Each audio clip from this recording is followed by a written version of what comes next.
Hi everyone, and welcome back. In this tutorial, I'll be showing you how to make a single crochet stitch. It's super versatile, easy to learn, and a great foundation for so many projects. So grab your yarn and hook and let's do it. You're going to start by inserting your hook into the stitch you want to work into. This could be a chain if you're just starting your project. It could be a stitch in a row or into a ring if you're working in the round. In this example, I'll be working into a chain.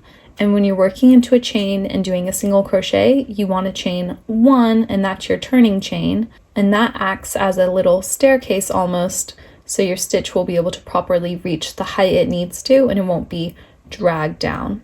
And so I've made my turning chain and I'm going to insert my hook into the top loop of the very next chain. Next, you're going to yarn over your hook. So you're going to wrap the yarn from the back to the front. Now use your hook to pull that yarn through the stitch. At this point, you should have 2 loops on your hook. You're going to yarn over one more time. Now pull the yarn you just wrapped through both loops on your hook. And there you go, we've just made a single crochet. Let's do that again a few times. Insert your hook, yarn over, and pull through. Now we have 2 loops on our hook.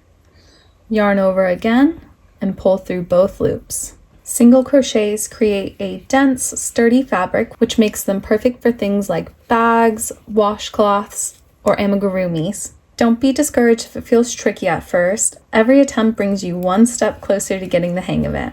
This is such an important stitch to learn, and that's it, you've learned the single crochet. Now you're ready to tackle so many fun crochet projects. If you have any questions or concerns, just let me know in the comments and I'll try my best to help you out. Thanks so much for watching and good luck on your crochet journey!